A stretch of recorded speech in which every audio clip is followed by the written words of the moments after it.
which is what slowly Twitter is also becoming. It's becoming a news database. It's like a play-by-play. Even if on the Packers, let's say, you're going to get the play-by-play as much as you were listening on the radio or something of that sort. What is this with the hashtag? I don't understand that.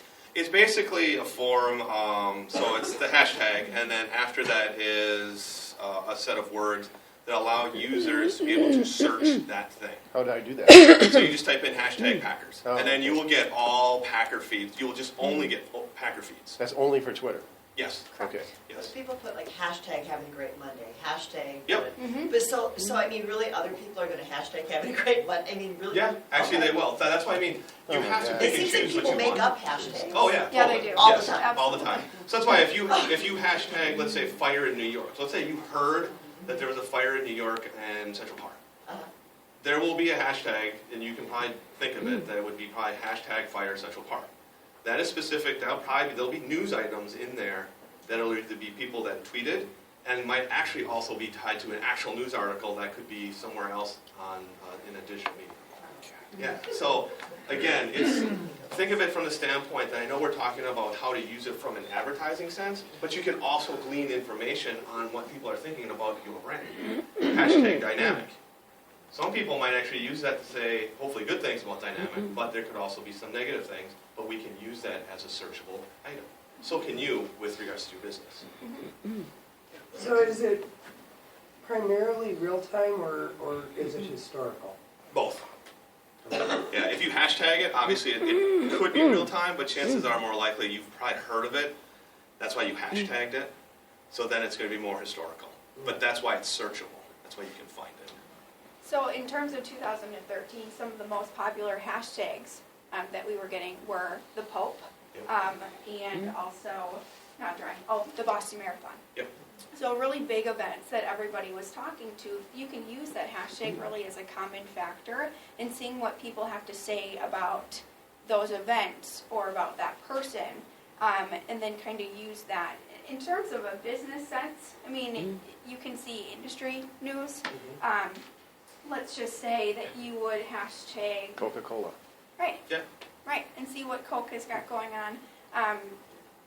A lot of times you'll use it in your personal tweets. Let's say you are having a great day and you want it to be attached to something bigger rather than just your initial friends group. You can say hashtag having a great Monday, and then anybody who would search hashtag having a great Monday would then see that hashtag from you.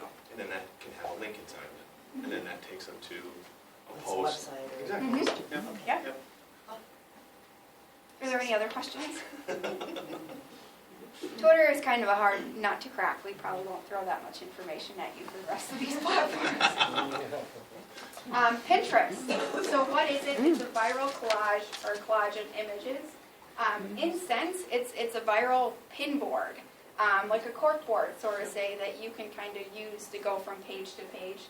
It's the third largest social media network in the U.S., and 80% of users are women. When Pinterest was first launched, it was by invitation only. Is there anyone in the room that had gotten an invitation to join? Okay, yep, me too, absolutely. Primarily, it was 98% women when it first came out. So you can see that those statistics are really starting to kind of drive with one another. Pinterest by the numbers, 70 million users, 2.5 billion monthly page views. 80% of the Pinterest pins are re-pins, and 4.4 million users follow Nordstrom. Nordstrom is a perfect example on Twitter. Let's say that you're in an industry where you have very high content in terms of images. The wedding industry is very popular when it comes to Pinterest recipes. Anything where you can kind of put together a style or put together an outfit, and people have these great ideas where, oh, you can put this color with this color and really start to get some style expert type tips. And I'm assuming that that's the direction that Nordstrom really goes, is they have a lot of different items that they can showcase. You can, in a sense, then put them into certain boards. So let's say that you have a board and you're a photographer and you do weddings and you do senior pictures and you do graduation or you do special events, you can categorize those into each individual boards, which is very cool. Yeah. Could this be used at a local platform for businesses? Absolutely. It absolutely can. And it sends, Pinterest within the last 6 months has come out with analytics. So you can really see where your pins are going, how many people have repinned them. I mean, when you're dealing with something such as a virtual pin board, you really don't know where it's going to end up with any of social media. So for concept works, to that point, you know, let's say you have trade show displays, and you have retail displays. You can physically have those two pin boards, and then have all your pictures of some of the trade show booths or displays that you've created. People in the industry will probably get those, and then they'll repin that, and then now you're on someone else's. So then that's how it starts to go viral. So, and again, for Big Apple Bagels, the same thing. Let's say you have breakfast sandwiches, lunch sandwiches, and things like that. You can do combinations of different sandwiches, and then that can go viral as well. Same thing goes with Old Wisconsin. I always like to think of Pinterest in the traditional sense. It's scrapbooking. It's the ultimate scrapbook, but you don't That's why have I to take the don't go book to someone. They actually go and find it and take it, well, not in a negative sense, but take it from you. So that's what makes it so intriguing. I do work with Bemis, and in July, they had launched a classic colors line, which is 98 shades of toilet seats. So basically, any color toilet seat that you ever want, they have it. And they want to start to create a Pinterest page based on their toilet seats. So showcasing how to use color and the concept of color, and putting it out bigger picture with how to use color in your bathroom or in your everyday life. So that's something that, relating it back to kind of an everyday life and a local brand, that's something that they're looking to do in the near future. 9 million users have connected their Pinterest to their Facebook. So if you're on Facebook and you're not on Pinterest, you really can still see that connection there, because people they're sending out their recipes, they're sending out their outfits. I mean, they're really kind of starting to connect all your social sites so that it's just one big giant social site. And again, 80% of your users are going to be women. Is there a maximum size limit on the images or number of images at all? What we've found, and unless you've seen something different, is, I mean, you want to keep it under, maybe 500 pixels, meaning, so that's probably going to range somewhere around 100 kilobytes. The smaller it is, the easier it will be to load. That's usually the good rule of thumb. The bigger you make it, the longer it'll take to load. If it takes long to load, people are going to leave. So the goal is to make it as optimized as possible, so that way people can load it quicker. But anywhere right around 100 to 200, which is right around 250, 500 pixels, is usually pretty good. It gives you a good image, and it's pretty big. And going back to target markets and why you're here, now if you're a boutique owner, if you really are very visual, Bookworm Gardens, this would be perfect for you, Sandy, is that your target market on here, you know that you're dealing with 80% women. So to get your images out there and really to showcase your work is going to be ultimately a great asset for you to incorporate into your marketing mix. James? This is just one of my pin boards. So I mean, again, you'll notice I like to cook. So there's a couple cooking things on here. I also like to fish with my dad. So there's some fishing things on there. Don't like guns, yeah. And then I also do, I'm a do-it-yourselfer, so there's a couple ideas with regards to outdoor decking and fireplaces and things like that. But again, that gives you an idea of who I am and what I like to do. So same thing can be applied to your business. Who are you? What's your audience? And what do you want to say?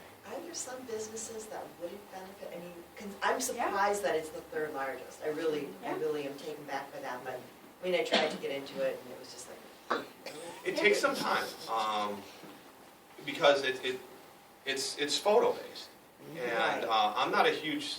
Again, I'm not going to do a lot of pinning, but I do a lot of research because I want to get visual ideas about how to redo my home, or recipes in cooking. I'll use it as, again, For me, I like to dig. I like to search things out. I may not do a lot of pinning, But you do a lot of search but I do a lot of searching.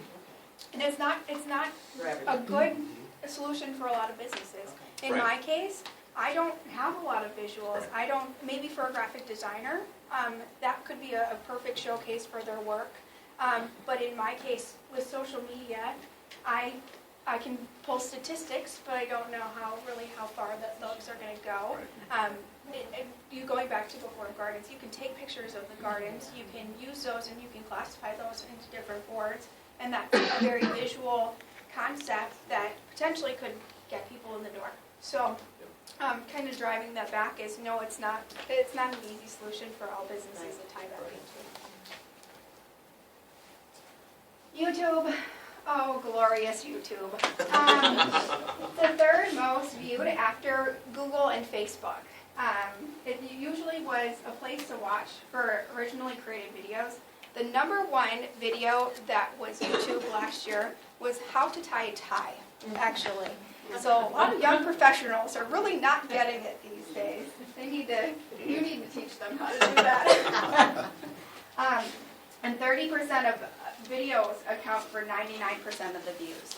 So really going back to that Pepsi Max commercial, they had exploded on YouTube. I mean, they were in the multi-millions within days of launching that. So that's somebody that really launched it out of the park. You'll see when musicians launch clips of their upcoming albums, Beyonce within this week had just launched a secret album. Her brain is like jumping up and down in the back.